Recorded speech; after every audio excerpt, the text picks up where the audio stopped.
বোয়াল মাছ রান্না করব। বোয়াল মাছগুলোকে কেটে ধুয়ে পরিষ্কার করে নিয়েছি, নুন, হলুদ, সর্ষের তেল আর এক টুকরো লেবু মাখিয়ে রেখেছি। বোয়াল মাছটা খুব একটা বড় নয়, ছোটোই বোয়াল মাছটা। তো বোয়াল মাছটা রান্না করব একদম শুকনো শুকনো করে। ভালো করে এই যে তেল, হলুদ, নুন সব কিছু মাখিয়ে রেখেছি। তেলটা একটু বেশি করেই মাখিয়েছি, কেননা বোয়াল মাছ কড়াইতে দিলে ফাটে। আর একটু লেবুও মাখিয়েছি, যে একদম যে আঁশটা, গন্ধটা কিছুতেই থাকবে না। আর মিহি পেস্ট করেছি, আদা, রসুন, পেঁয়াজ, কাঁচা লঙ্কা আর গোটা জিরে একটা পেস্ট করেছি। আর কড়াইতে বেশ খানিকটা তেল দিয়ে দিলাম, তার মধ্যে আবারও আমি একটু নুন আর সামান্য একটু হলুদ দিয়েছি। দেখবে এক ছিটে তোমার মাছ কিন্তু ফাটবে না। গরম কড়াইয়ে তেল দেওয়ার পরে যখন তেলটা গরম হবে, এক ফোঁটা নুন আর একটু হলুদ দিয়ে দিলে এক ছিটে কিন্তু ফাটবে না। দেখো, এক ছিটে ফাটবে না। এই যে মাছগুলোকে আমি ছাড়ছি, মাছগুলো সব ভেজে নিচ্ছি। দেখো, মাছ কিন্তু কোনো ফাটাফাটির শব্দ হচ্ছে না। আমি মাছটাকে ঢেকে খুব কড়া করে ভাজবো না, হালকা হালকা করে একটু ভেজে নেব।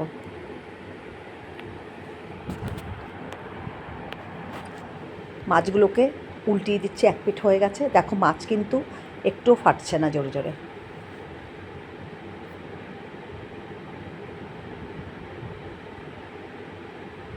সব মাছগুলো এইভাবে আমি ভেজে নেব।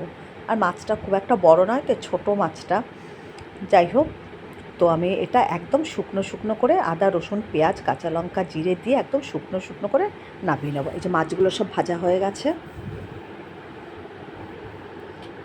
সব মাছগুলো ভেজে নেওয়ার পরে ওই কড়াইয়ে আবারও খানিকটা তেল দিয়ে একটু কালো জিরে আর শুকনো লঙ্কা ফোড়ন দিয়ে নেব। কালো জিরে দিলাম, একটু শুকনো লঙ্কা দিলাম। তেলটা ভালো করে গরম হয়ে গেলে, ফোড়নটা ভাজা হয়ে গেলে পরে ওই মশলাটা যে করে রেখেছি ওটা দিয়ে দেবো। এবার এই মশলাটাকে দিয়ে দিচ্ছি। মশলাটাকে দিয়ে দেওয়ার পরে ভালো করে কষিয়ে নেব। এর মধ্যে পরিমাণের মতো নুন আর হলুদ দিয়ে দেবো।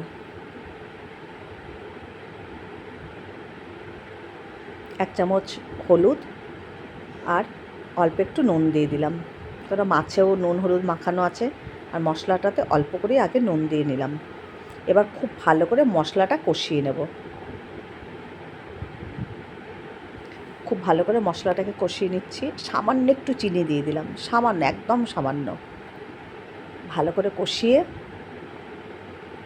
খুব ভালো করে কষাতে হবে। দেখো, টমেটোর সসটা শেষ হয়ে গেছে, তো যাই হোক অল্প একটু বেরিয়েছে, সেটুকুও দিয়ে দিলাম। এমনি আমি টমেটো দিইনি, টমেটো সস যা ছিল সেটাতে অল্প কটা মাছ তো হয়ে যাবে। ভালো করে এবার কষিয়ে নেব, খুব শুকনো করে একদম মশলাটাকে কষিয়ে নেব। এই দেখো, মশলাটা গা দিয়ে তেল ছেড়ে দিয়েছে। মশলা খুব ভালো করে আমার কষা হয়ে গেছে।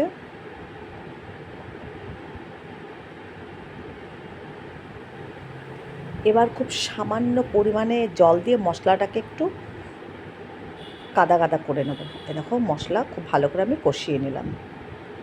খুব ভালো করে মশলা কষিয়ে নিয়েছি। এবার ব্যাস এইটুকুই জল দেবো, আমি কিন্তু আর জল ব্যবহার করব না।